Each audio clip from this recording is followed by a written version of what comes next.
This podcast is part of the Planet Broadcasting Network. Visit planetbroadcasting.com for more podcasts from our great mates.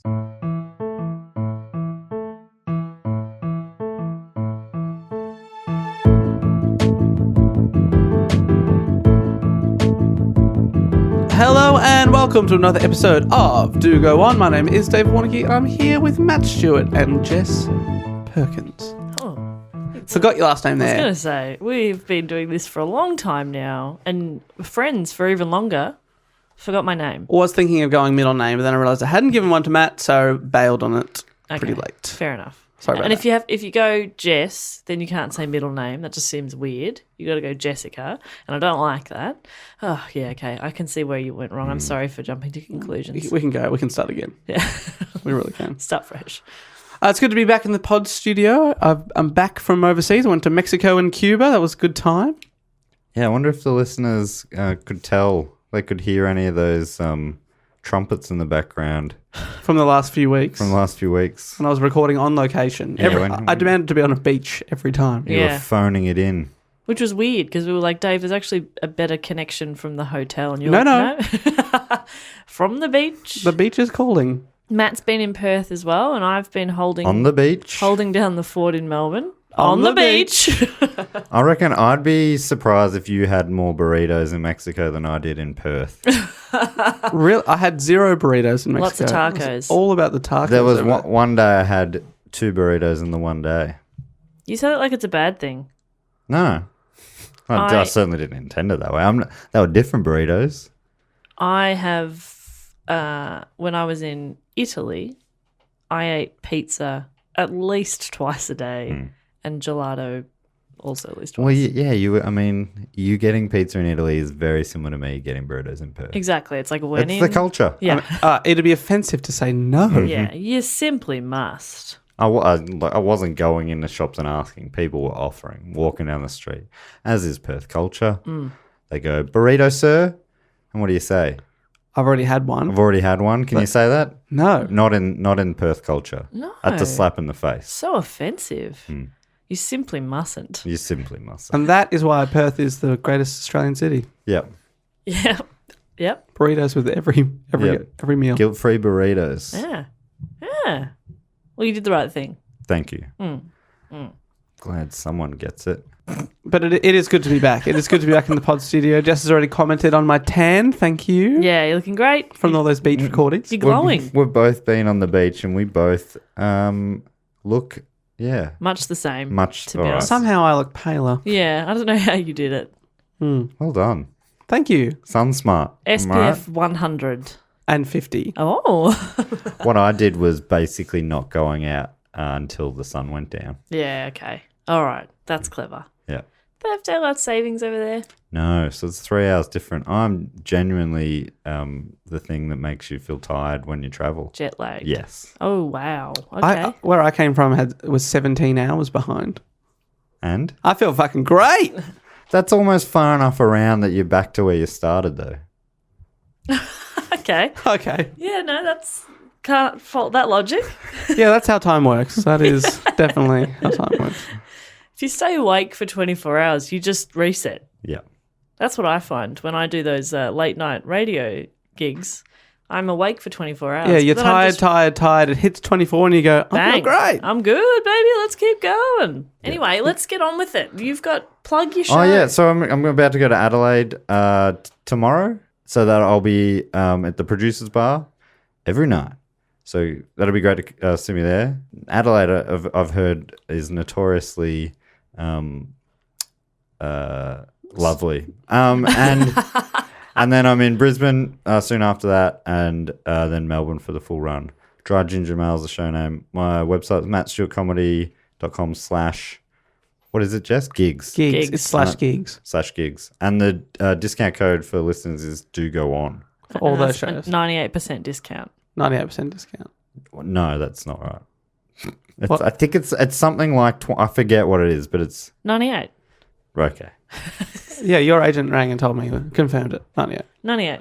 And when you're in Melbourne, we'll also be in Melbourne for the... Because we live here. Yay! For the comedy festival, doing our 4 live podcasts on Saturday afternoons at the European Beer Cafe. That's my ideal work scenario. Working a couple of hours, one afternoon a week. Please Love sell it out for Jess. Yeah, do it Not for me. Do it for me. But for Jess. Tickets are actually selling like crazy, which is really cool. Often people will try and get tickets on the door, but maybe they will not be available anymore. So yeah. please do book in advance. The ticket link is in this description. And while we're doing plugs, I'm also doing a show at the Comedy Festival in Melbourne on Monday nights at the Melbourne Town Hall called The Blind Dating Show Spectacular, where 6 different comedians date a person from the audience every single night through a curtain. It's very silly, very fun, and I'm sure Jess and Matt will love to be there. Yes, this is my year. I can feel it. I'm going to find love. You're going to find love at the Melbourne Comedy Festival. I'm gonna do it. Also in the description of this episode. You've Please come been to that. looking in all the wrong places, and all the wrong places are not on a comedy panel show. Wait. Exactly. Anyway. Yeah. All right, so that's the plugs out the way. It's Matt's turn to report on a topic that's been suggested by one of the listeners. And I wrote a question. I wrote it at the very beginning. This is the question. It might be a little bit contentious. Let's see. Let's find out. Okay, it's exciting. What singer is defined by a colour more than any other? Shakira. Pink. Yeah, pink. See, the pink. I thought there was trouble with pink. Why? Well, I'm like, that probably Okay. is a good answer. But it's not the correct answer. No, Green not Day. Prince. Prince is the other good one. Yeah, purple, right? No, but I also thought Prince, and I Now I understand why Just this is don't put that. contentious. so The by a colour. colour. give you one more guess each, and then we'll crack on. Eiffel 65. I'm Thank blue. you. Dabba dee dabba die. I second that answer. No, but you did. I wrote down a few that I thought of as well. I put Green down, Day. I put Prince, Pink, Eiffel 65. I can't believe you thought of that. We too. spend too much time together. Yeah, Coldplay. Yellow. but it is Michael Jackson. Johnny Cash, Johnny Cash. the Man in Black. Black. Okay. Oh, the Awesome. I like Johnny Cash. I You like won't by his- the end of this. I All like, right. Oh. it's another one where we ruin people's heroes. No, I mean, yeah. Well, I mean, as in, I like when I say I like Johnny Cash. Jess is already backpedaling because she knows what's going to come now. Well, because I've seen Walk the Line. Yeah, I You mean, know? it's you. Is it called Walk the Line? Yep. Yes. I think, and that. I mean, that. And I've seen Dewey Cox. Yeah. Walk hard. Walk Walk hard. Hard. Thank you. That's funny. Fuck, movie. that's a funny movie. It's from so memory. stupid. So the Man in Black. I didn't know he was called the Man in Black. Yeah. Oh right. We had a song called "The Man in Black," and he's just famously nearly always wore black through his career. And I think he said he did that because it was easy to clean. Yeah. But it was also like it all came into his bad boy image. Doesn't show up sweat marks either. Real smart. That's So smart. Really, Very- if you, it's slimming. if you want a bad boy image, you wear all white and you keep the blood stains. Yeah. It's like Andrew WK. Oh yeah. Dave, whose blood? Anyone's. He's just a bad boy. Wow. Okay. Any blood that people didn't want to give. He's not at the blood bank taking people's blood because that'd make him a good boy. He is not into that. That would make him a good boy. Good boy, Johnny. I don't know what that sound was that came out of my mouth, but That was Anyway. a great sound. Is there anything you guys know that you want to? I just remember we've mentioned Johnny before on the Elvis Presley episode, the $1 Million Quartet. Yes, I didn't go into that because we've covered it before. But Which I wasn't there for. Because Oh, Meso was reporting. that's right. Yeah. Oh, no, he wasn't reporting. He was guesting. It was just a famous moment that was where, yeah. And I think it's been made to be a bigger thing than it was now. It was in the 50s at Sun Record Studio, I think. And it was Johnny Cash, Elvis. Was it Carl Perkins and... I'll look that up before the end of the episode. Anyway, I remember we talked about it before, so I thought it would be boring to go through again. Let's start at the beginning. Let's start with the oh, great place to start. Johnny Cash was what? Do you know what his real name is? John Earthen. Cash. Cash is right, but his actual Wait, Really, Cash is the... You think that out of those, Cash is the made-up name? yeah. Not where Johnny. did you get John from? Was John a middle name? No. Oh. He was born. His parents couldn't agree on his name, so his name on his birth certificate is the initials JR, not Oh. standing for anything in particular. I think I saw some different sources said different things, like they were arguing about different names. His dad's name was Ray, so I think the R was Ray. I think the dad maybe wanted Ray, and maybe the mum wanted John. His parents were Ray and Carrie Rivers Cash. Rivers of cash. Rivers of Cash. Wow. He was born on the 26th of Feb 1932 in Kingsland, Arkansas. And he lived his early years in a small house on a... Whose? Whose? Whose? Oh, sorry. I thought that, like his parents, I was going to say, but you were saying house. Whose house? And they were on a 20-acre cotton farm. Life was tough. The whole family worked the fields. They were very working class, quite poor, and things were rough. The small house, I think I read it was a 5-room house, and he was one of 7 kids. Oh. Wow, there. Cash is a real ironic name. Yeah. Too many kids. Do they know What's what was causing it? Jess is doing the international symbol for sex. Which is, of course, the finger dick into the hand mutt. I was like, I won't say it, but I hope I will. I think the first time I said that was on the Elvis episode. In 1944, when Cash was 12, his older brother Jack, which you'd probably remember this from I think this was in the movie. His older brother Jack, who he really looked up to, was involved in a tragic accident. While Jack was cutting wood one weekend, he was pulled into a table saw and he was cut badly, and a week later passed away from the injuries. Oh, God, you're pointing to your chest. Did he get cut in half? I don't think fully in half, but yeah. Oh. The thing I was reading was like he dragged himself along the floor, and apparently that made it worse. He had a big wound and he was dragging himself over a dirty floor, which obviously... Oh my God. Yeah. That's awful. According to biography.com, which was one of my main resources in this report, he became more introspective. This is Johnny, or JR at this stage. He became more introspective afterwards and began to spend more time alone, writing stories and sketches. He was writing sketches. Yeah, I know. I read that and a couple of different things saying how he wrote sketches. I'm like, I don't know what that means in America, but it seems... I would assume he's just sketching. Yeah, drawing but when you sketches. say writing a sketch, it's like a comedy sketch. I mean, I didn't see him as much of a comedic and performer. It's funny, I mean, everyone, after his brother died, he became more introspective and started writing comedy sketches. They don't line up, do they? Jack's deathbed words about seeing angels affected him deeply on a spiritual level, according to biography.com. I saw angels and they told me to ask you to write more comedy sketches. Yeah.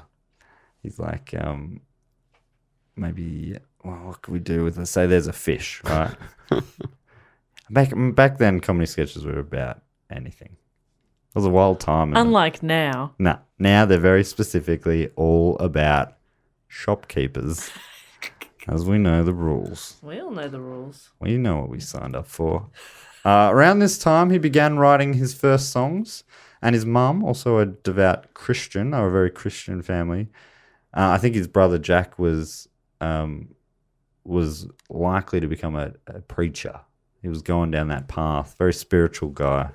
And I think, Johnny really took it on board when his brother was seeing angels. He's like, well, this confirms it. So his mum sensed some talent and got scraped together some money and sent him to singing lessons. But according to biography.com, after just 3 lessons, his teacher, enthralled with Cash's already unique singing style, told him to stop taking lessons and to never deviate from his natural voice. Wow.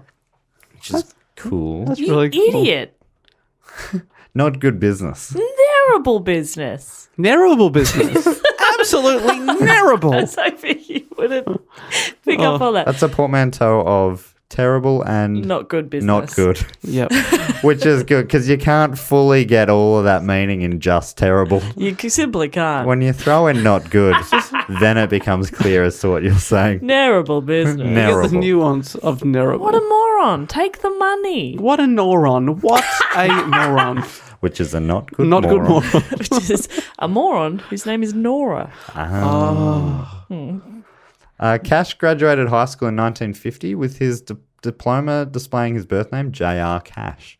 He worked briefly in Pontiac, Michigan, which I guess is where Pontiacs are named after, at an auto body plant before enlisting in the U.S. Air Force. Because Michigan's that's the home of the automotive industry in America, I think. Like Detroit, Motown and all that, isn't it? Detroit, I Michigan? think sort of classically. Couldn't tell you. It's Oh yeah, still no, is. I'm not sure if it still is, but I think back in the day, it was here in the Air Force that he was given. First gave himself the name John, as they would not take on a recruit with initials for a name, which I think is a bit rich coming from an organisation known as the U.S. Air Force. That's the joke I wrote in this report. That's good. That's And when right. you I mean- wrote it, I was with Evan just down the hallway, and I Yep. said, Evan, I've written the joke of the report. You want to hear it? And he said, and it was so hot in the office that we were delirious. You thought it was good. He thought it was good, and he was wrong. He was wrong, and I'm willing to admit that. No, I love it. I love Anyway, it so much. so JR became John R. Cash, which is funny because later he became known as John E. Cash. That was it. Yeah. oh, I decided God. against that one. Didn't write it Oh, down. I thought But you said it anyway. Evan, I don't want to call you over twice in 1 minute, but I've done it again. We were rolling. No, Poor Evan. like I mean, we were. It was ironic laughter, Jess. You couldn't even give me that, you dog. Sorry, you nog. not good dog. Not good dog. Now a recruit, Cash was sent to Lackland Air Force Base in Texas for training. This is where he met Vivian Liberto. Not on the base, but at a local San Antonio roller skating rink. Apparently, he asked if he could skate near her, Near her. and she said, "Oh no, maybe that's not what he love it. said." He's like, "Can I go for a skate with you?" And she said he wasn't a good skater, but he hummed along to the tune real good, and it really pricked her ears up. Aw, what a cute way to meet. They dated, Not like the kids these days on their interwebs. Psh, tell you what. probably meeting on like some sort of a digital roller skating rink, if you know what I mean. I assume. Some sort of skating forum. Can I type my words near yours? Okay. Stranger danger. Stranger danger. Back away. Roll away. They dated for a few weeks before Cash was sent to West Germany, where he remained for 3 years, working in communications, intercepting and deciphering Soviet radio messages. Apparently, he was a natural at this, intercepting their Morse codes and stuff. Through his time in Germany, Cash and Liberto sent frequent love letters to each other, which have since been published. A lot of them. Okay, I was thinking about this morning. You know how often when a famous artist or a writer or a musician in this case dies, afterwards their letters are published. Do you think that when people die, say in 50 years that are famous now, people will hack their email and their family will give permission Facebook message. to publish that? Yeah, maybe. Like I don't. 'Cause with I feel letters, like it a real doesn't- betrayal of privacy. or Yeah, but trust. see, I feel that way. It is a betrayal of privacy with email, but with letters, I'm like, yeah, that's cool, publish that. But they probably never wanted us to read them. No, either. well, yeah, no, I feel a bit uncomfortable about them. I think when time goes on, and if they're like, I guess there's probably a difference. People go, they're such an historically important person that the public, it's like a public interest thing, and they're dead, so it doesn't really matter. But yeah, something about it's a little uncomfortable. I'll give you guys permission to hack my email. But at the same time, I I don't think want to. I think you know, Just like subscriptions for porn. Yeah, am I- 'cause that's how you subscribe to porn, through email. is it really? Yes, Dear I just porn, told you. more porn, please. Please. Signed, Dave. Thank you for that latest batch of porn. I especially enjoyed the second part. More of that. Love Dave.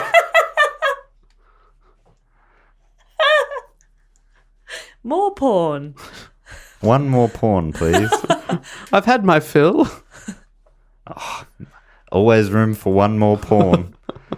While in Germany, Cash also kept himself busy working on his guitar skills.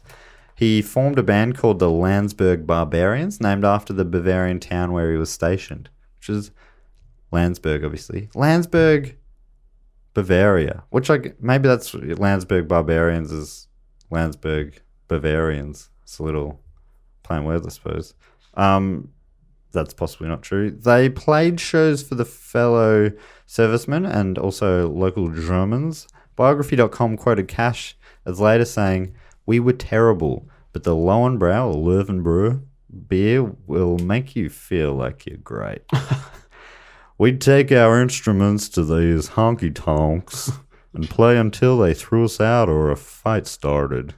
I mean, that's actually not bad. I was going to tease you and be like, oh, okay, we're doing impressions now, but that was pretty good. Yeah, keep doing that. That's good. I like, you're like a real...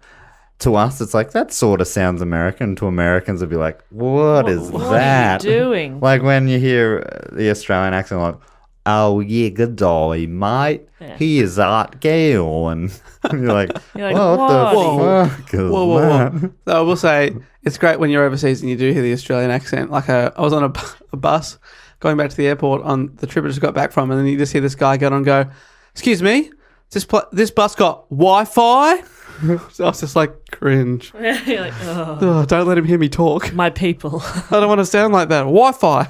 Oi, you got Wi-Fi? Oh, Wi-Fi. it was bad. It's fun. I kind of, it depends on the mood, but sometimes you're like, oh, I'm overseas to not be hearing Australians Yeah. talk. But Australians are such broad travellers. But I remember one time loving the accent when I was in Germany. I've probably mentioned this before. So this metal festival called Wacken or Wacken, I think. Whacking? A Rose Tattoo, Angry Anderson's band Yep. was playing. And they're Australian. And they're an Aussie band. They came out, and I hadn't heard the Australian accent for a few months. And they came out, and the bass player's wearing overalls with like maybe like a blue singlet, and he comes out and goes, "Check 1 fucking 2." And it just like blew my hair back. I was like, whoa. And a little tear rolled into your eye, and you just God started bless singing. Australia. Started singing the national anthem. Australia. Check 1 fucking 2. There's no fucking Wi-Fi backstage. That's brilliant. Check 1. Fucking 2. Fucking 2, yeah. It's like one of those, those little moments just fully like imprinted in your mind. I can picture everything That's about brilliant. it. I love it. It's a good memory. Motorhead headlined that festival. No. Yeah, it was sick. Anyway, so Cash left the Air Force in 1954 and was reunited with Liberto, and they soon married. Oh, she waited for him. Well, I think they were both sleeping around. He would often, apparently in a lot of these letters, he'd be like going, I got really drunk, I'm really sorry, won't happen again. And I think she said since that she was also, they weren't exclusive. I mean, they dated for 3 weeks. Yeah, that's what I was thinking. It's pretty wild that they got, he came back and they got married soon after. And it kind of didn't, some of that stuff probably didn't bode super well for the future. Settling down in Memphis, Tennessee. Cash worked as a salesman. I think he went door to door selling like kitchen goods or something like that. Playing music on the side with Marshall Grant, Red Canodle, which is a fucking great name, Canodle. and Luther Perkins, Hey. who were workmates of Cash's mechanic brother Roy. Johnny was the front man with a guitar he paid 20 Deutschmarks for, which is around $5 US at the time, shit.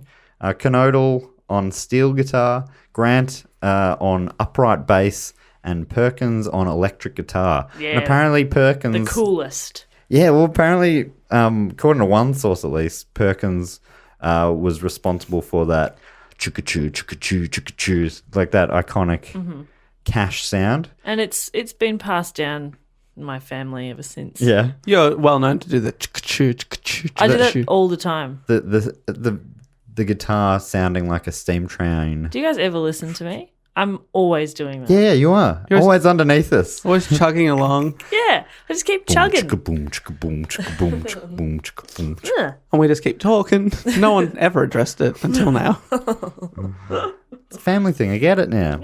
Yeah. I was listening to heaps of his albums over the last little while, and in a live album, he just played "Walk the Line," and then he said about that boom chicka sound, which sort of makes it sound like it was more his thing, but I think he was joking. He goes, People ask me why I did the boom chicka on that record. He didn't say boom chicka, he made the sound. Huh. It's because we couldn't afford a drummer on that session. And the people chuckled and he chuckled. So maybe it was just some banter, but anyway, good stuff. Good Good stuff. stuff. I can see that was one of his early sketches. Showing through. Very funny. He is funny. He's funny. It's funny. He also goes, and people ask why at the start of each chorus I went, you know, that bit in Walk Yeah, Line? yeah. He goes, that was just because I was trying to find the key. I mean, don't give away all your secrets. Wow. Did he ever find the key or was he locked out? And that one was inspired by my good friend, J.R. Cash. Oh. So in 1954, Elvis released his first record on the Sun Records label. And I guess this was around the time of that $1 Million Quartet that we've been talking so much about. And it kicked off Elvis mania and increased interest in the Sun Records label. That year or the next, I've read it in two different... anyway, it doesn't matter. Cash and his band went into Sun Records to audition. Read somewhere that they went in unannounced and just sort of went, give us an Beat audition. down the door. Started playing in reception. Yeah. The manager came out. And Sam Wow. Sam Phillips, the guy, came out and he goes, all right, I'll hear you guys. Canodal, which is a real shame. bailed on- Totally. He yodeled. Canodal the yodeler. He bailed on the audition due to nerves and fears that he would hold the group back. Oh. And also, obviously, he had his yodeling career to think about. Mm-hmm. You would have heard of him, the yodeling mechanic. Oh, I know. Yeah. Talking to you like you don't know. I've got his poster up in my workshop. Yeah. So that left just the three men. They called themselves the Tennessee Three, but were convinced by Phillips to call Do you reckon themselves... that's why Canodal left? Yeah. I'm not even included in the band name. How do you know? Well, I mean, could it be any of us three? Yeah. Yeah, I know. Yeah, we all know. I mean, they did have three guitarists in a group of four. Was he which one? What did It Canodal was play? steel guitar. No one needs that. No. Yeah, there's the electric As and long the as you've got acoustic. electric, Perkins. As long as you got a boom chicka player. Yeah, you need the boom chicka. Sorry, man, I cut you off there. There was the Tennessee Three, and Tennessee they were Three, but they renamed- were convinced by Phillips to call themselves Johnny Cash and the Tennessee Two. Oh. Again, Canodal was like, "What the fuck? You could have just kept three, and I could have come back." It's like now one's definitely Yeah. Johnny. Yeah, we've narrowed There's it down. only two spots left. Are we getting rid of the boom chicka guy? I don't think I don't so. think so. It's me and the fucking bass player. All right. All right, yeah. Do we need a bass player in a band? Or another guitar? Huh? I think we all know the answer. Get out, Mr. Bass. Yeah, get out. Oh, I see. Oh, I misjudged that. Oh, I'm outside now. Oh no. Oh, okay. Oh, all right. Right, fine. Oh, where is everyone? How am I going to tell my wife? I'm locked out and I can't find the key. Oh, there it is. I just can't get it. Johnny makes it look so easy. I don't think we've heard the last of Red Canodal. All right, Matt? He's coming back, surely. We've heard the last of it. Well, obviously, there's too much, and we will do his own report. Oh, of course. About the mechanicking yodeler, as he was called. That was how he was advertised. Is that a K-I-N-G? The Mechanic King? Yeah, the mechanicking. Yodeler. Yeah. That's the post Jess obviously has. The Mechanic King Yodeler. Stop. This sort of goes along with what you were saying before. Going Cash feels like obviously the made up part because according to biography.com, upon first meeting Johnny Cash, Phillips thought that Johnny had made up his last name. It sounded to him like Johnny Dollar or Johnny Guitar, like quite a ridiculous made up name. But obviously the Cash part was real and can be traced back 1,000 years to Scotland and to the ancient kingdom of Fife. It was Johnny that was the invention, which we've already discussed. Phillips liked them, but apparently wasn't happy with their gospel-style songs, telling them to come back with an original tune, which they did, presenting the cash-penned Hey Porter, which Phillips liked, and consequently released as their first single. Apparently, Cash came home to his pregnant wife, who was pregnant with their first kid, Vivian, excitedly telling her, "Baby, we're cutting a record." Next came Cry, Cry, Cry, which became their first charting song, peaking at number 14 on the US country charts, which was followed by, I found one list that looked like a dozen in a row, top 10 singles on the country charts, and that didn't include the B-sides, which a lot of them also charted. Wow. So just really taking up here. Real hot streak. And quite a few of those crossed over into the mainstream charts as well, including one of the early singles was I Walk the Line, which was number 1 on the country charts, and I think a top 20 hit on the mainstream charts. I think I read that it was inspired by Cash hearing a Bavarian song played backwards accidentally, maybe. Which And he heard the devil. I walk the line. Oh, wow. Yeah, German backwards. Sounds like Very English. Boom chicka, boom chicka. The success led to endless touring and time away from his young family, according to an article on vcstar.com covering the marriage from Vivian's point of view, which is a real heartbreaking read. The tours also drew women, and when Vivian asked Johnny if he was ever tempted, he told her not to worry. I walk the line for you, is what he said to her, which obviously led to that song being written. Apparently, Johnny asked Vivian to write down the lyrics while they were driving along. In the late 1950s, Cash was lured away from Sun Records by Columbia Records with big cash, big dollars. He relocated his young family, which by the early 1960s included 4 daughters, Roseanne, Kathy, Cindy, and Tara.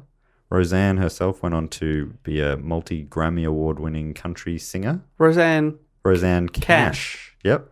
Wow. Didn't know that. But he was on the road for the majority of the year by this stage. I think I saw some saying 300 nights a year. He'd be playing gigs, which is wild. 10 months a year. Wow. His band became the Tennessee 3 in 59 or 60 when drummer W.S. Holland joined. Oh, Sorry, I thought Red had gotten a call up. No. Red sees it advertised. He turns up to the gig. Huh? A drummer? Oh, fuck. But you need another guitarist, right, guys? Oh, the one thing you sound's lacking. Another guitar. Another guitar. Oh, fuck. I learnt 6 new instruments, and not one of them is a drum. Oh, fuck. Fuck. Do you want the clarinet? No? Fucking hell. Do you need a flautist? No. Fuck. I learnt the viola. Huh? I thought that was very rock and roll. Oh, like the harpsichord. No one's played this in 200 years. I got a lute. Fuck. Oh. Now, Matt, if we could please just interrupt you for a moment. I was just about to get on a real roll here, Jess. Well, take a deep breath, and Okay. then we're just going to do... I'm going to interrupt you really quickly, and then we'll get back to your roller. Should we say a roller? Is that what I said? I'm so fucking tired. Okay. Anyway, well, what we want to talk about is that this week's episode is brought to our dear friends and listeners by Harry's Shavers. Matt's pointing to his throat, which is weird. Oh, and he's got a clean throat. So you would look at Matt and you would think, why would a shaving company sponsor that beard? But what they forget, Matt, is that you shave that little under neck beard, and you've just shown it to me. I've never seen that side of you before. I feel a little bit closer to you, and I also feel a little aroused. Yeah. Because it looks so nice, because you've been using Harry Shavers. Yeah. Harry Shavers. It comes. The kit comes with the gel, the beautifully weighted ergonomic handle. I don't know if ergonomic is accurate. No, that's right. That's ergonomically correct. Bloody hell. And it also, what I like is it's got on the back of it, it's got a little trimming blade. So I can just trim that little line in there. Oh, on your cheeks to shape your beard. Little shape, which I... That's right. I also use Harry Shavers products, and I give them a full 10 out of 10. Yeah, real good. Stoked with them. And you too can jump on board Harry's. If you'd like a free trial kit, all you got to do is a very generous offer through our podcast, and it helps us out too, by the way. If you go to harrys.com/do-go-on right now, you can get your free trial kit, all that stuff that Matt just mentioned, the shaver, the lather, comes in a beautiful pack, and all you have to do is cover the shipping, but you get the actual stuff for free. So all you got to do, hit up harrys.com/do-go-on for this exclusive offer, exclusive discount, and of course it helps the show as well. So helps your face, helps the show, helps the world. Helps Harry's. Harry's. Is it exclusive? Yeah, Absolutely. it is. That's so good. That's a real boon for the do-go-on economy. So yeah, that's right. harrys.com/do-go-on, and you can get your free trial kit. So thank you so much for Harry's for helping this episode. Now, Matt, Yes. do go on. Okay. On these tours that Johnny Cash was going on, his band would often be accompanied by June Carter now. You would be familiar with her? Cash first saw her years earlier performing with her family band, who was like an iconic country band, which I didn't realize. Generations of Carters played in this band. Okay. From what I read, though, Carter didn't hear of Cash until Elvis Presley mentioned him to her. This is according to this. This feels. It says this. I found a couple of websites saying they were quoting the liner notes of a CD, which were written by June Carter. But so whether or not I don't. This was off dangerousminds.net, so possibly a myth, but you know it was typed up so nicely that I like to believe it. So in these notes, Carter was talking about how she was on tour with Elvis before meeting Cash, or even her hearing of Cash, when she found Elvis trying to tune his guitar while humming like Cash. And according to Carter, she asked him what the weird humming sound was all about, and Elvis replied, "That's what drives the girls crazy. Cash don't have to move a muscle. He just sings and stands there." I don't know this Johnny Cash, Carter replied. And Elvis said, "Oh, you'll know Cash. The whole world will know Johnny Cash. He's a friend of mine." It sounds like an evil guy. Yeah. It's just been spread. Oh, you'll know Cash. The whole world will know Cash. You'll pay. You'll pay Cash. So the whole tour, Carter's first with Cash, they went into small cafes throughout the South, and Elvis played Johnny Cash on the jukebox. So when Carter met him soon after and they started eventually toured together, she felt like she already knew him. But they were both already married at the time, but there was already feelings between the two. Chemistry. Yeah. There was this is connection. You normally hear about this as like the great love story, and it does definitely seem to be, but I can't help but feel for Vivian, who is home 10 months of the year bringing up the 4 kids by herself while her husband's gone around fucking about. And June Carter has a husband and kids as well. She did have kids. Yeah, great. Sorry, this isn't the bloody Carter Cash report, mate. I'm pretty sure. In 1963, June Carter co-wrote a song about her falling for Cash. This is while Cash was still married, though he was still married to Vivian. I should have just waited till the very next sentence. June's sister Anita released the song without much success. The story goes that Cash heard the song titled Love's Ring of Fire and later had a dream about the song, only in his dream it was accompanied by mariachi-style horns or trumpets. When the song failed to become a hit for Anita, Cash recorded the song as he dreamt it, and it went on to become one of his biggest hits, the iconic Ring of Fire. Did it feature Red on trumpet?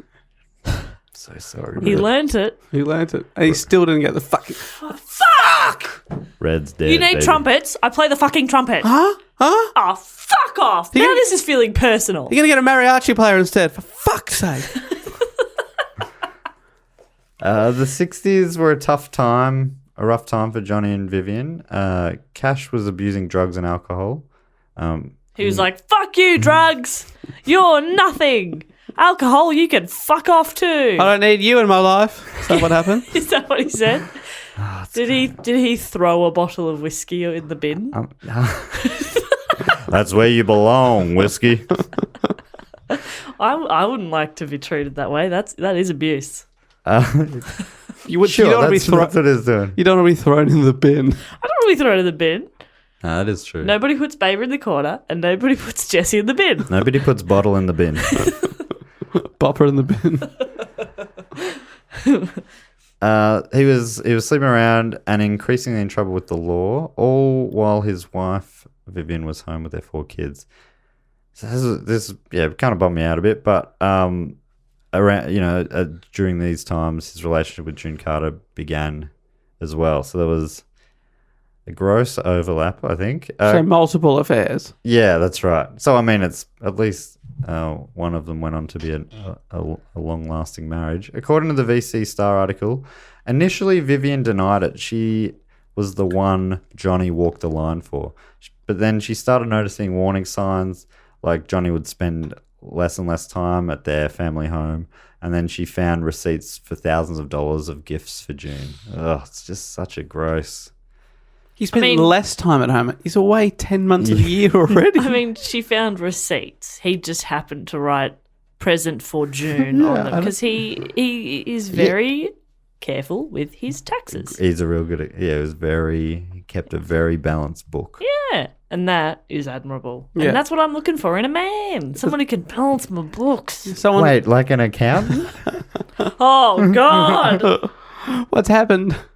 What have I done? No, fuck it. Leave the books unbalanced. No, but I like being organised. Oh, God, I'm so conflicted.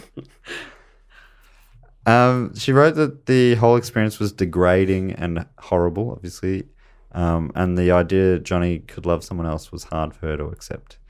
In the end, Vivian regretted not revisiting all those love letters and trying to fight harder for the marriage, which is like, no, Vivian, no. You're not the problem here, Vivian. This is a quote. I should have been relentless at saving it, as relentless as June was at destroying it. Oof, brutal. She later wrote. In brackets it said, though she ultimately forgives her. Oh, interesting. This is all in her, she wrote an autobiography later in life, and it was titled, Fuck You, June Carter. In brackets, I forgive you. I think you're all right. It was titled something like "I Walk the Line," and apparently her friends. Apparently, she was just so loved in her community after they split. Just one of those community members that was just loved by everyone. And her friends were the ones that saying, "He didn't walk the line. You walked the line. You were the one who stayed home and raised the kids. He didn't." The idea of walking the straight line, I guess, as being straight and true or whatever is, I guess, how I interpret it. So yeah, I kind of like that as a title for the book. Apparently he left without saying goodbye. Oh. Vivian wrote that he eventually apologized to his daughters, but never to her. I'd have given anything to hear Johnny say he was sorry. Oh, that's awful. Anyway, fuck him, right? This is the point of the story. It's like, fuck you, Johnny Cash. And I don't know what his relationship's like with his kids, but I can't imagine being like, Dad! Yeah. Like, what? What do you want? Yeah. Yeah, that sucks. So, I mean, that's all real sad. This is no excuse, but he was fuck-eyed with different addictions at the time.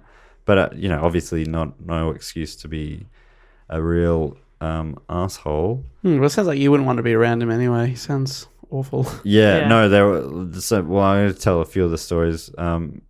Obviously, he was in a bad place in general. And in these years, he was arrested several times, about 7 times in 7 years, I think. But perhaps his most famous run-in with the law occurred in 1965 in El Paso, Texas. He crossed the Mexican border to buy amphetamines, which he was addicted to at the time. And he purchased a heap of them, stuffed them in his socks and then into his guitar case, crossed back over the border. But then I think he was busted on the plane in Texas the next day.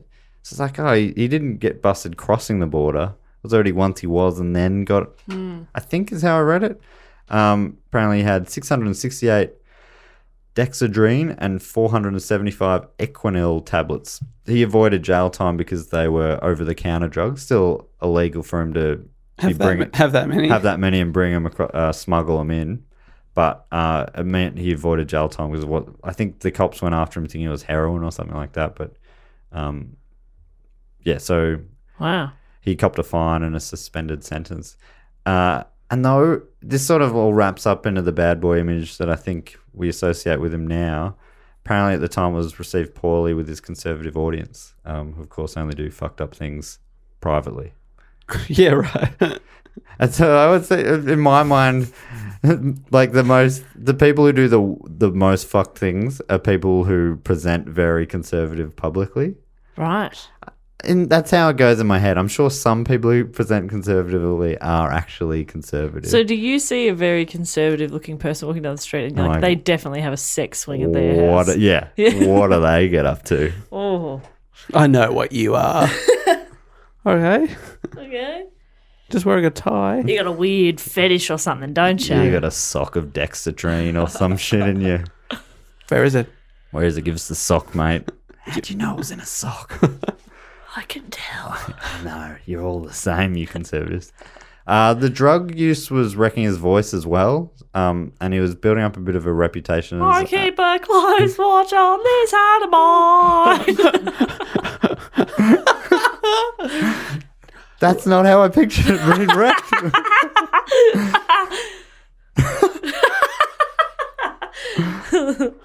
I'll keep it close.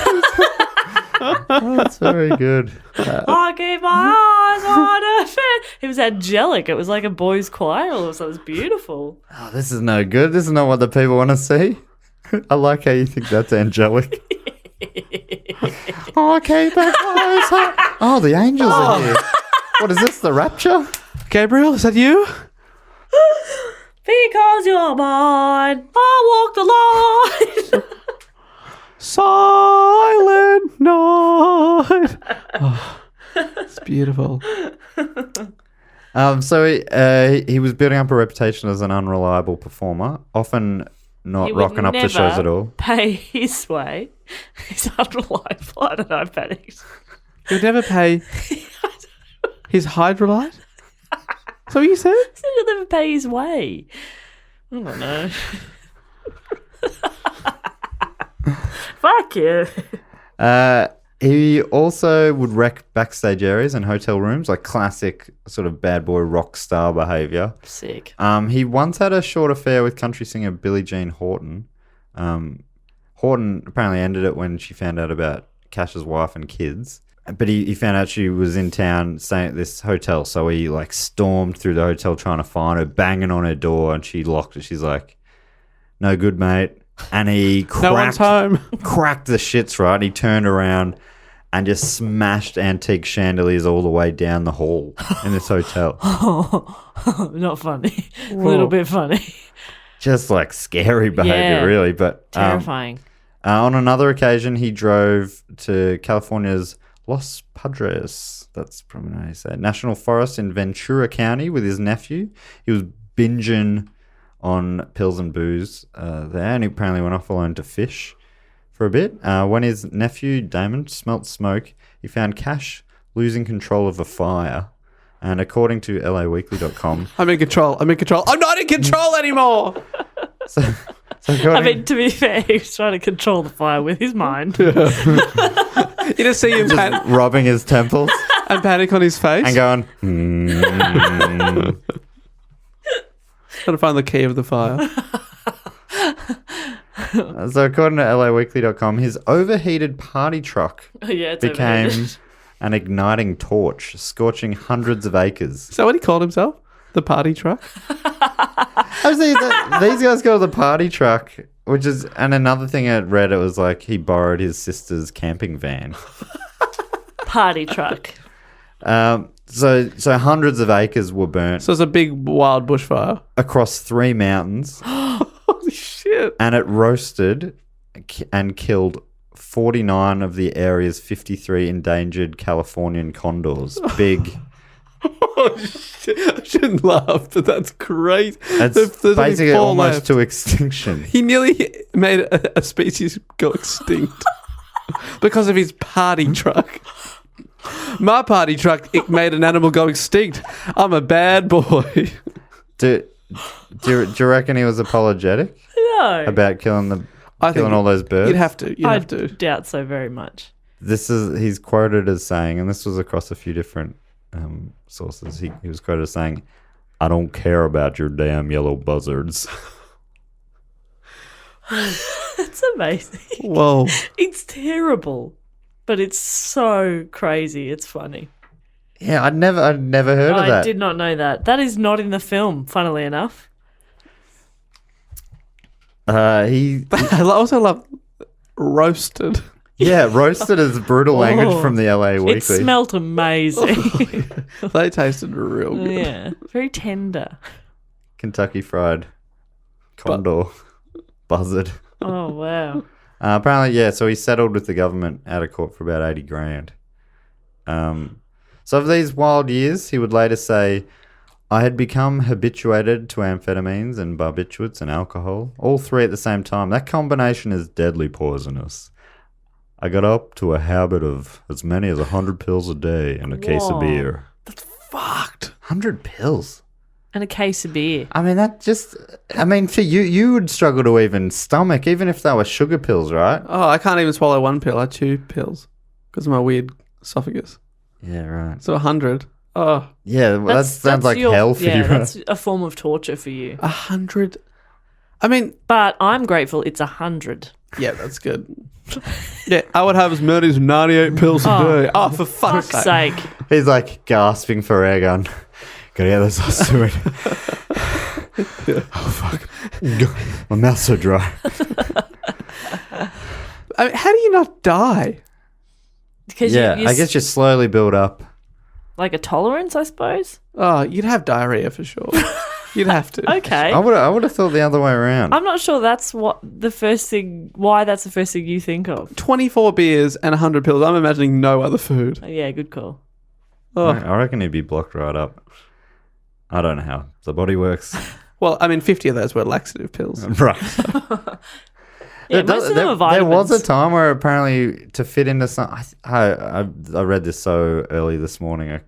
It's only vague memory, but to fit into some sort of classic old suit of an old country performer, he just binged on diet pills for a while and just wasted away. Oh, wow. Yuck. He was very gaunt through some of this period. He also said, "Arrested 7 times in 7 years." No, I'm not going to. I lost it there. "I was on the verge of a nervous breakdown and I knew it. I was usually on 100 pills a day, but I got no pleasure from them. No peace. I couldn't stand my life, but I couldn't find a way out of it." Guess that's what addiction is. Fucking brutal. That's awful.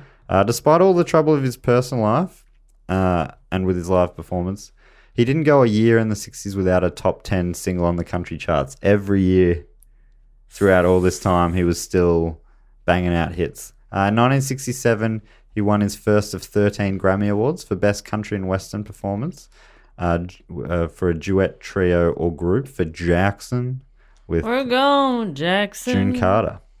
13 Grammys is a fair effort.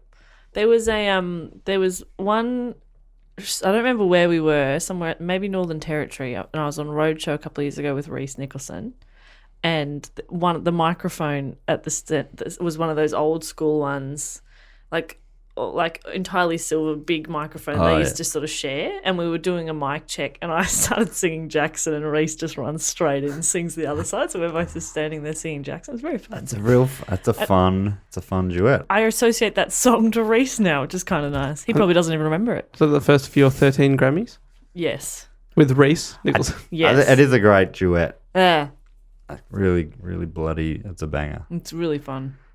I'm going to Jackson. Yeah, it's so fun to sing the Johnny Cash songs. Because it's slow enough that it almost sounds like I'm singing. His marriage didn't survive the decade. We sort of talked about this before. With Vivian filing for divorce in 1966, And within a couple of years, Cash proposed to Carter on stage while performing in Ontario, Canada. And a week later, they married. Oh. Carter hyphenated her name and became June Carter Cash. I mean, that's pretty cool. Yeah, that's a great. Some hyphenated names don't work, but and often when it's like the same letter, but Carter Cash is good. Is great. Yeah, I think because Cash is very short and Carter's only 2 syllables. Perkins, there's no way that will hyphenate with anything. Perkins Warnicky. Yeah, it's just stupid. It just sounds Cash Perkins. Cash Perkins. Cash Perkins is great. Fuck. Well yeah, played, that's really Sounds good. Perkins Cash. That's two of the Millionaire Quartet, $1 Million Quartet. Oh, yeah. Carter was a devout Christian. Some described it as a Bible basher, which when I was a kid, I'm like, oh, that's people who do not like the Bible, but it means quite the opposite. Oh. And it seems that she helped him refocus on his faith, and he became very religious. I mean, he already sort of was, but he really refocused on that. And there were a few big moments. There was one time around these years where he went down into a cave, apparently to try to lose himself and die. But he felt like he had some sort of an epiphany, or it felt like he had a moment with God, and he saw a little light and it felt a little breeze on his back, and that got him back out. And he saw that as being like his rebirth. Holy shit. If that's a true story, that feels like something you'd write. It sounds almost like a cliched scene for a guy. Big time. Like quite literally, where he's like coming out of a cave Yeah. to start again. Is that how you see vaginas, as a cave? Is that what you mean by that? Man cave. No, I was thinking more like Jesus is being reborn, Right. coming out of the tomb. Yep. But yeah, I get like that would that Vaginas are even a more tomb. literally. Oh my god. Yeah. No. No, I get it. So Carter sort of started refocusing him. It doesn't sound like it was instant, but things were starting to turn around from him at this point. A lot of people say.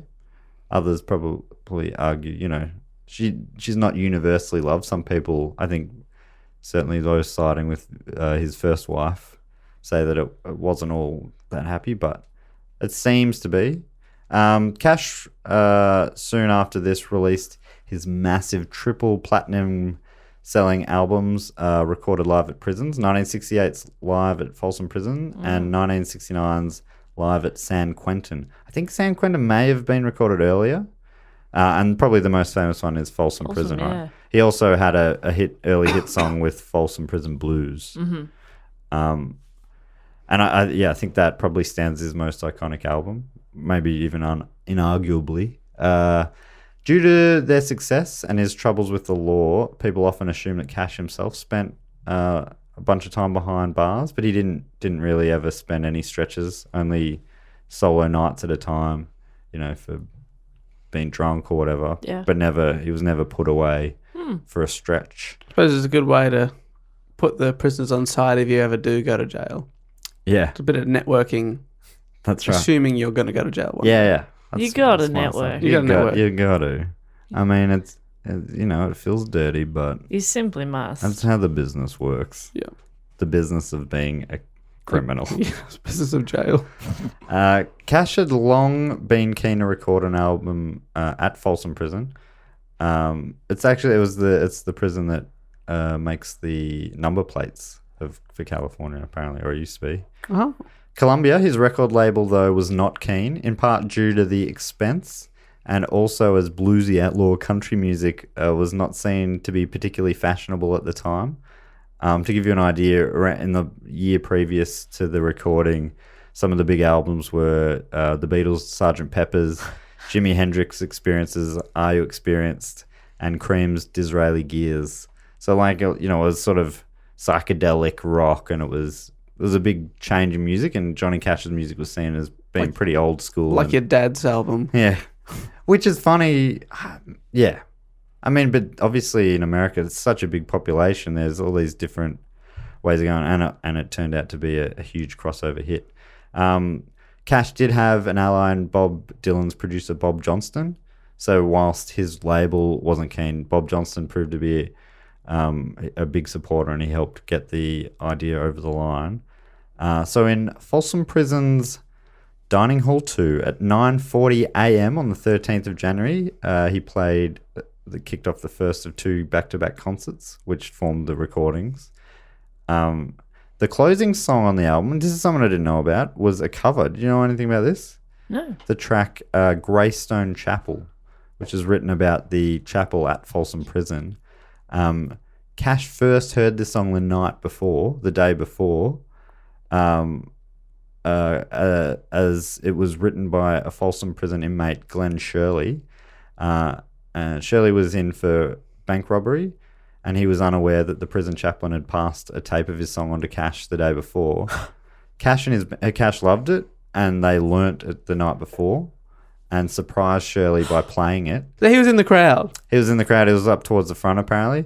And you can hear Cash saying on the recording, "I hope I do your song justice, Glenn." It was real nice. And that's how the album closes out. Wow, That would've been that's cool. A cool moment. Yeah, and it's a cool song.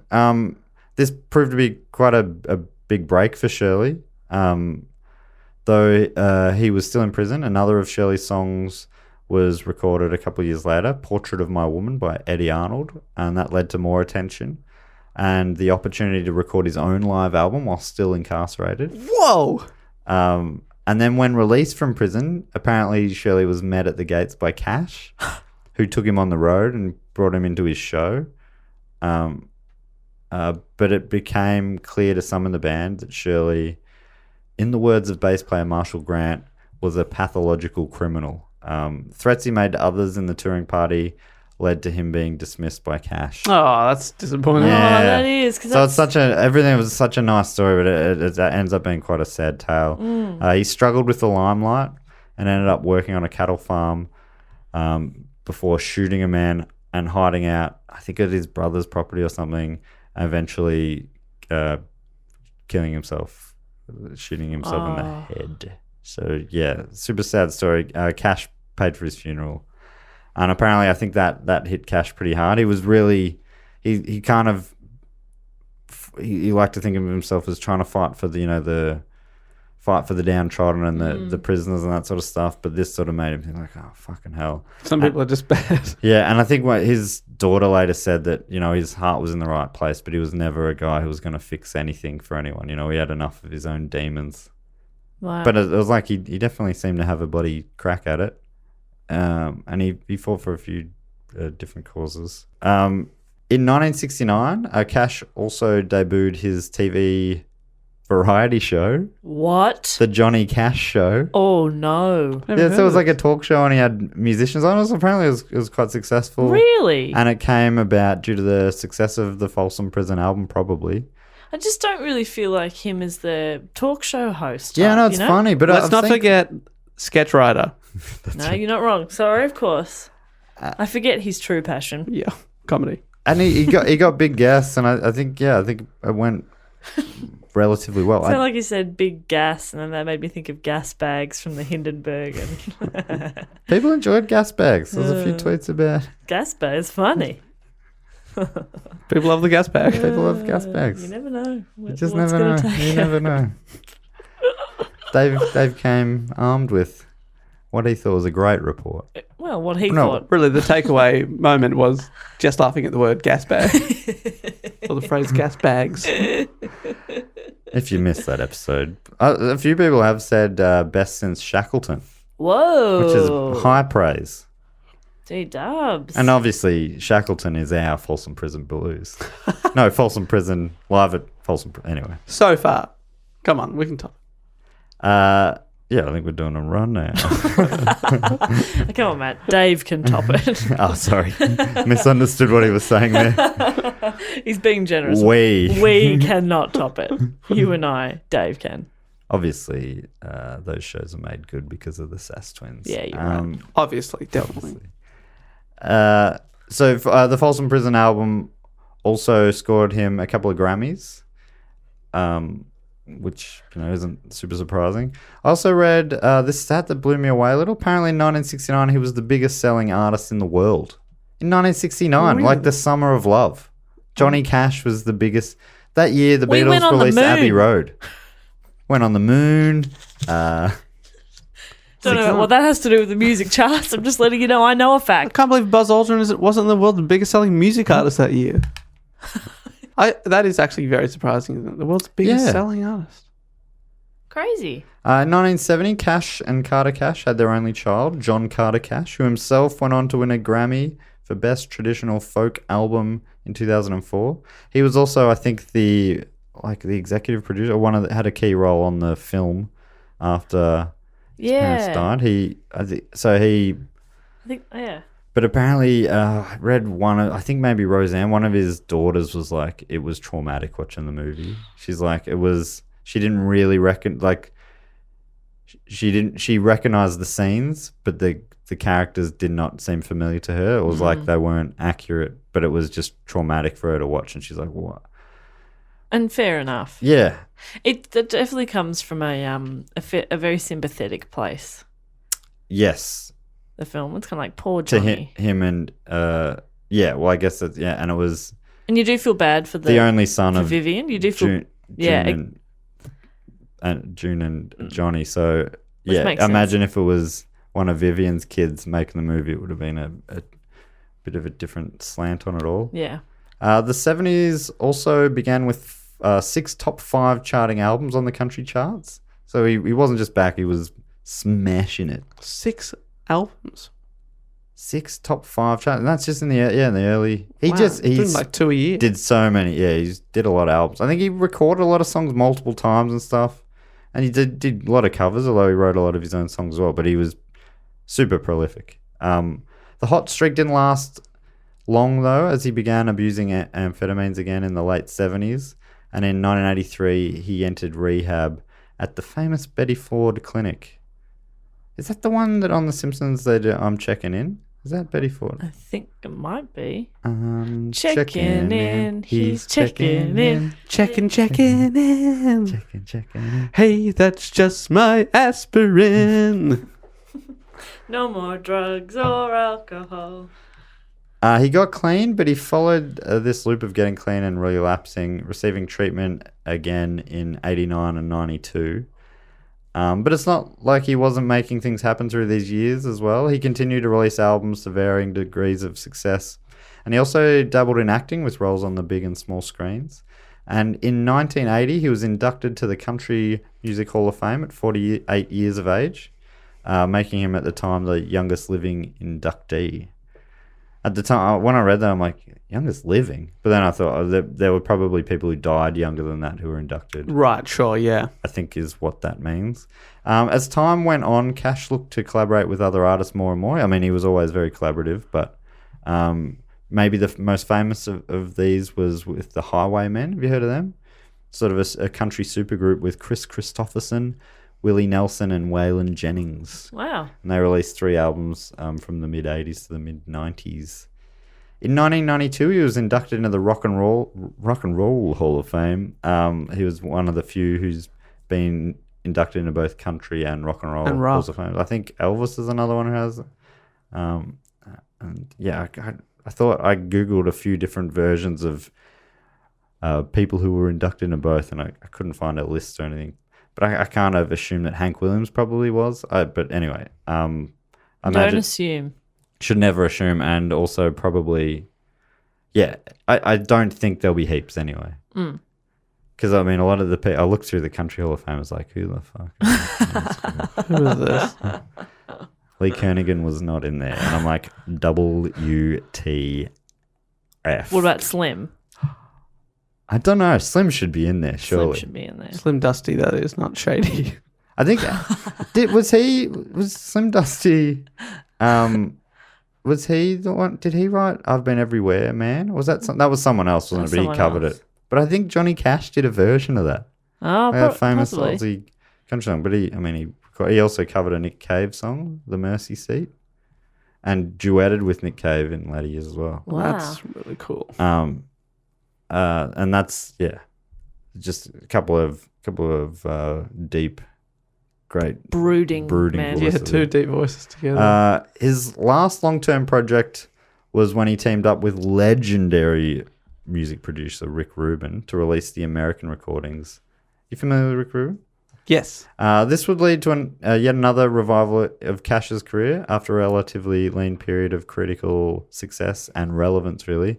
Rubin had already made his name producing a diverse range of huge albums. Have you heard of Rick Rubin? No. He did the Beastie Boys' first album. Licensed to Ill. Yeah. It's done like every... He did Run DMC's Raising Hell, like one of that was their huge one. Slayer's Rain and Blood, which is like their classic. Red Hot Chili Peppers' Blood, Sugar, Sex, Magic. So he'd already done all these albums before that, and he's gone on to... Done like Metallica and... Yes. He sort of made Metallica... He's still done Madonna. He's done all kinds of... Yeah. Oh, incredible. Just across all sorts of Really genres. diverse. And he also, he really brought a big upswing to Cash's career right at the end with this series of albums. The first one, the American Recordings album, was released in 1994. It was the first Cash album to chart in the US country top 30 in over 10 years. And it opened up a new audience to him. And it also scored a Grammy for Best Contemporary Folk Album.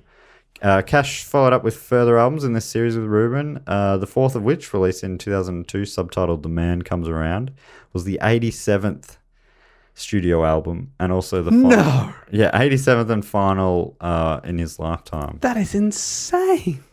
I think the title track on that, you know that song, The Man Comes Around? I think that's probably my favourite Cash song, and it was like released a year before he died. He's just releasing bangers right to the end. That album also has his cover of Hurt, which you're probably familiar with, that 9 Inch Nails song. Yeah, it's really good. That's often like cited as one of the best songs ever. Yeah, it's often in the lists of best covers, and even just great songs. He passed away the following year on the 12th of September 2003 from complications with diabetes. He lived only a couple of months longer than his wife June, who passed away on the 15th of May. In his final months, Cash and Rubin continued on the project with recordings that would make up American 5, which was subtitled 100 Highways. There was even another one released beyond that, American 6. He finished up the recordings just a week before his death. And according to Rubin, this is quoting Rubin, once June passed, the person, not the month, he had the will Sorry, it's funny. to live long enough to record, but that was pretty much all. A day after June passed, he said, I need to have something to do every day, otherwise there's no reason for me to be here. The album was a critical and commercial success, hitting number one not only on the US country chart, but also on it was the number one on the mainstream US Incredible. chart. In 2005, a biopic. I say biopic, but I hear... Biopic? Some people say biopic. I say biopic, Dave. Biopic sounds to me like something to do with the eyes. I think I say biopic, but Of course you fucking do. But You I say accept cartilage. they're both right. They're both fine. Biop. But it's biographical. You don't say it. Oh, I was supposed to say Biopic. Oh, yeah, no, bio. yeah, right. Yeah, look, I just talked myself out of it. In 2005, a biopic starring Joaquin Phoenix as Cash and Reese Witherspoon as June Carter Cash, as we talked about before, was released to much acclaim. Witherspoon won the Academy Award for Best Actress, and Phoenix was nominated for Best Actor. Did their own singing? Did their own singing, yeah. Which is, like, it's actually really great. Like, their singing, I mean. I think Yeah, their singing's really good. I think it's Yeah, that's impressive. I didn't know that. spot on. And I think Their pretty sure I read Jackson's they great. did a live performance with the actors and the living members of the band all together somewhere around that time, which is cool. In 2010, Rolling Stone magazine named Cash the 31st greatest artist of all time. And I've put this down as a fun fact, but we all know there are no fun facts. But I kind of wanted just to finish the report with Vivian Cash, who outlived Johnny and June by a couple of years, whatever. But in between June dying and Johnny dying, Vivian went and visited Cash and told him she was writing this book. And apparently Cash said to her, well, about time or something like that, which is weird. And he agreed to write the foreword for it, but he died before he got the chance. But I quite like this because sometimes it feels like sometimes in a breakup, people will focus on one or the other, and it's often not the person who really was committed to them. It's the other person who's come in. It's like, to me, it's like logically you should be pissed off at Johnny. He's the one who fucked you over. June, she had no commitment to you. Yeah. Oh, but whatever. But anyway, Vivian definitely was more brutal against June in her afterwards, which is like obviously mourn a relationship however you like. But tell me if this is a fun fact. I don't think it is. In Vivian Cash's autobiography, she denied that Carter had anything to do with the writing of Ring of Fire, which is obviously credited to her. This is a quote from the book. She didn't write that song any more than I did. The truth is Johnny wrote that song while pilled up and drunk about a certain private female body part. Oh. A Ring of Fire. It shouldn't feel like fire. And if it feels like it's on fire, you should get an ointment for that. Call a doctor. See a doctor. But what, isn't that amazing? Like, she believes that, and yeah, I assume she believed that to write it. Yeah, that's a good assumption. Yeah, I think it's so funny because I totally understand why, and I think it's probably quite common that she's hates June. Yeah, but you're so right that it's not June who said she'd marry you and live with you and have a life with you. Yeah, and had 4 kids with you. Yeah, it's Johnny. And no, you shouldn't have fought harder for him. Yeah. Because he fuck him. Wouldn't do that for you. Yeah, no. He didn't. He apparently never apologised and didn't say never goodbye. apologised. If that's Fuck true. that guy. Yeah. Anyway, I mean, I'm sure there are different versions of all of that. Those things were coming from her autobiography, and she also said that June Carter didn't write this song that she famously wrote. So, grain of salt. Yeah. I mean, I got all of this information from the internet, and I mean that is notoriously credible. That's a report. Great report stuff, Matthew. Matthew, our little golden boy. I enjoyed that. So you got the listeners to vote on the Patreon supporters. Yes. Upper Patreon tier level people to vote on that topic. And you let me know that it was Valentine's Day around this episode time, or is it as this episode comes out? Yeah, I think maybe the day before our time. Right, so I put up. Valentine's Day is a Wednesday. No, sorry, it comes out on our Valentine's Day. So I said to Matt, maybe we can have a love story. So thank you for providing a beautiful tale. Because I mean, I didn't know a lot about that, and I didn't think about it. I went through the hat, and I'm trying to find love specific things. In the end, I decided to put up 3 beloved entertainers. Oh, nice one. Yeah, our listeners wouldn't really suggest romantic topics. They tend to go for mysteries or serial killers. Yeah, most stories end up having love in them. Like, that's just It's just part of life. It's a bit of a trope, really. It's part of life. Yeah, it's part of life. You live, you laugh, you love. You lumber. You lament, I think 5 L's. You can add Johnny Cash to our list of people that you're disappointed to hear about their life. Roald Dahl, Charlie Chaplin. Though with Johnny Cash, I find him less surprising to be an asshole than Roald Dahl or Charlie Chaplin. Totally. Yes. I could be like, yeah, I can see that. He seems like a bit of a crazy rocker. And it does feel like he did find a lot of redemption beyond, those real fucked up years, but... And he wrote a lot of good songs. 87 albums. Well, that was and then he a couple have come out since he died as well. Oh shit! There was a lost album that his son found that was released and went to number 1 in the charts, the mainstream charts. It's insane. Really cool. Obviously, a pretty cool story, regardless of how we feel about him. Do we credit who suggested this topic? We didn't mention that, but it was a couple of people suggested him, including. Let's go with a great name. Jordan Quasi. Almost definitely not how you pronounce it. Quazi. Quasi Jordan. He's from Hertfordshire in England. Hertfordshire. Thank you, Jordan. Hertfordshire. And also Andrew Cox. No comment. From Knoxville. Andrew Cox from Knoxville. Knoxville, home of the Wig Sphere. One of my favorite things. Comes up a bit, the Wigs Knoxville, here. Tennessee. It certainly does. Thanks so much to those guys that suggested that. If you want to suggest a topic, you can do that at any time. There's a link in the description of this episode. It says submit topic idea. You click on that, fill out a little form, tell us why we should do the topic and what kind of topic it is, and we may well do that as our next episode. We may well. We may badly. Yeah, we may do it. We may do it badly. We may do it badly.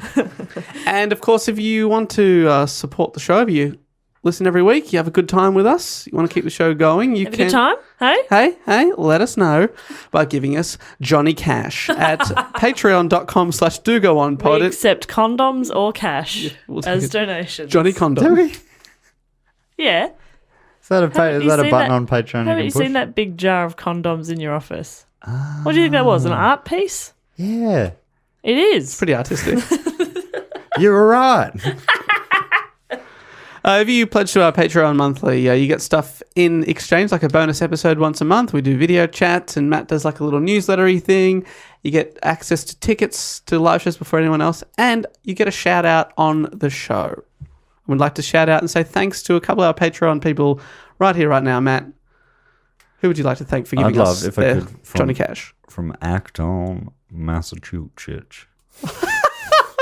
So convincing, and then you lost it. I don't know that What? it was convincing in the first I place. Massachusetts. Because Massachusetts. Matt? Boston, that's what I said. Boston, Massachusetts. It's from, You're adding road in trip. some T's in there. Not right. yeah, I'm not doing that right. Jake Bartlett. Jake Bartlett. We normally do a thing. Are we doing a thing with these? Yeah, we definitely should. So maybe they're a man in a colour? No, we've done too many colours. What about if we do Johnny Cash did an album live from prison? Where would Jake do his album? Oh, good. great. I think Jake Bartlett would do his album live from the swimming centre Oh, Yes. in the water. Yeah. underwater or just on top? Underwater. I was going to say, terrible acoustics above ground in the swimming centre. You know how it's always echoey in there. Yeah. Even worse below, but good on you, Jake. I No, appreciate he's got the technology. Yeah. We have the technology. Oh, famous. That's a great custard album. We have the technology. Is that what you're referencing there? I think I was referencing the $6 million man. Great. Maybe that's what they were referencing. Yeah, I think so. I did not realise that. And I'd also love to thank, if I can, is this okay with you guys? Please. Cameron Hidalgo from La Mesa, California. Wow. I think I said Cameron right there. The rest I sort of fell away. But Cameron Hidalgo from La Mesa, California. Okay. And Cameron would do his album live from Starbucks. Oh, wow. Coffee lover. Yeah. Chain coffee lover. Corporate sellout. I've had a Starbucks in America, which is where they're from, I believe. We have them here I too. think they're from Seattle. Are they really? I believe so. So is Fraser Crane. Baby, I hear the blues are calling. Toss salad and scrambled eggs. Oh my! What is a boy to do? Maybe I'm a bit confused. Well, maybe.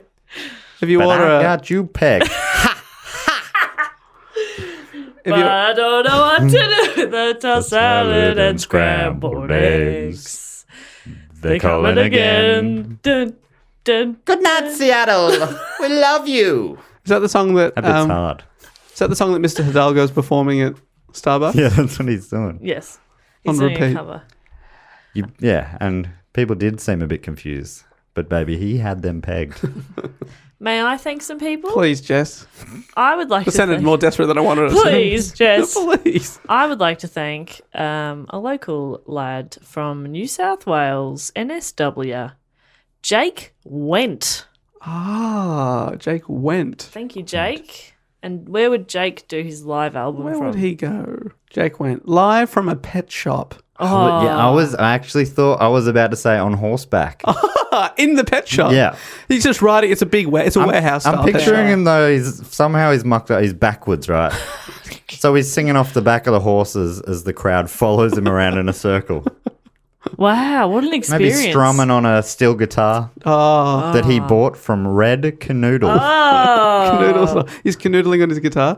And does he look stressed? Like, is he sort of panicking the horse is out of control? No. No, Chill. he's in control. He's cool. Chill AF. Wow. Good on you, Jake. Keep cool, riding the Jake. good ride. And I'd also like to thank from Michigan, Eric Flynn. Very cool name. My high school sports team was Flynn. We were yellow. Named after Eric? No. Eric and Errol Flynn. Very similar names. Yes. Iconic Australian actor. So he'll do his From the Spirit of Tasmania. Live from the Spirit of Tasmania, because Errol Flynn's famously from Tasmania. And he was a swashbuckling actor, so obviously always on a ship. Yeah, I think we should definitely explain to our Michigan listener that the Spirit of Tasmania is a ship. Yeah. Otherwise, It's you'd be like a small cruise ship you can catch overnight from mainland Australia to Tasmania. I love the idea that you would think that's just conceptually he would do it live from the Spirit of Tasmanians. Yeah, that's beautiful. Maybe that is where he's going to be. Eric Flynn. Very cool. Thanks, Eric. Thank you, Eric. I would like to thank all the way from Dallas, Texas, an airport that a couple of weeks ago I visited. So we were in the same vicinity for a couple of hours, though my stopover was not enough, and I had to embarrassingly run through the terminal. Never done that before. Oh, I hate that. And someone actively laughed at us. They went, oh, I wanted to tell them to fuck off, but then I remembered I was in Texas where they all have guns, so... How strange. Big multi-galloned hats. Yeah. Honestly, there were people in the airport with big hats on, and I was really loving it. So I would love to come back to Texas and experience it properly. But from Dallas, Texas, I would like to thank Monica Lopez. Monica. Great name. Monica Lopez. It's a beautiful name, isn't it? Cracking name. Where would Monica do her concert live from? Monica Lopez live from Ohio. Ohio. Yeah, Wow. she's not from there, but that's where she's doing her show from. Just in the centre? In the center, she looks up the longitude and latitude. She figures out the exact coordinates of the center of Ohio. That's our dream gig. What a lucky duck. Yeah, and then she performs there, and it goes off. I bet that would bring, even more tourism to Ohio. Then already, the tourism industry will explode. Fuck, what a place. Do you remember when I realised that Ohio is not that far from Gary? We can go easily road trip between the two and also get to Pittsburgh. You still, you say that like you're convincing us. We're on board. Thank God. We're doing it. We're doing it. I need... Because I'm doing it either way, but it'll be more fun with you guys. I need to get a photo of you in front of a sign that says, "Welcome to Gary." I need that in my life. We all need that. Matt, we need this. I need it too. One of my breweries that I frequent a lot up in Bright in the country has released a limited edition beer called Gary. No. That's the sick beer idea alarm. Does it have anything to do with... It goes off every time Matt mentions beer. You have a problem. Stop abusing beer. Get out of here, beer. Dave, do you have someone else to thank? I got one last person. This person is listening. Oh, I imagine they're listening from their house in Bavaria, Germany. That is exactly where Johnny Cash was Stationed. Yeah. stationed, listening into the Soviet communique. Very cool. And I can only imagine that this person is listening into the Soviet communique still. Moritz Remuta or Remuta. Oh my God. Moritz, M-O-R. Moritz. And I think that Moritz is live from a beer house because Moritz is the name of a great beer from And Barcelona. Bavaria is a beer mecca as well. So put those together. Moritz live from the beer house. The Very beer good. hausen. Maybe the Lowenbrau beer house. At Oktoberfest, the Lowenbrau, or I'm sure it's pronounced totally like Löwenbräu or something, but the tent there has, or at least it did years ago when I was there, had a big mechanical roaring lion, which I think every hour would roar. So good. Awesome. That's so cool. I know. I know. Yeah, I know. It's very cool that we can thank people from Dallas and then go to Bavaria, Germany, and that these people are supporting the show. Thank you so much. It's really You mind-blowing. guys. Amazing. I'm I don't say this lightly. You are fucking legends. You! And make me being up till 4:30 a.m. today feel worth it. Yeah. Slightly worth it. We- No, I really did get deep, and I was listening to back catalogue Johnny Cash as I went as well. I almost gave it away to you guys as I walked in, and I kept accidentally singing Johnny Cash. You know, I'm so paranoid about giving away topics. I'm like, I said, what have you been up to, Jess? Yeah. How are you? Nice to see you. You're buying stuff. Will that be cash or card? Shut up! Shut the fuck up! They'll know. Even though Matt's Because Johnny Cash, he was a real card. it's a real card about town. All right, we're going to wrap it up there. Thank you so much for everyone for listening. Get in contact at any time through email, dogoonpod@gmail.com, and the social medias at dogoonpod. And there's links to all the stuff we mentioned in the show down below in the description of this episode, including Matt's upcoming shows, our upcoming shows in Melbourne, and we'd love to see you there and all that stuff. And Dave's upcoming shows. Thanks so much for listening. As we always say here on the show, Yes? bloody sucker fuck, you fucking ducks. No, I don't say that. All right, I'm going to save it and say So tired. goodbye. Later. Bye. Suck a fuck. You Duck. fucking duck. Quack, quack.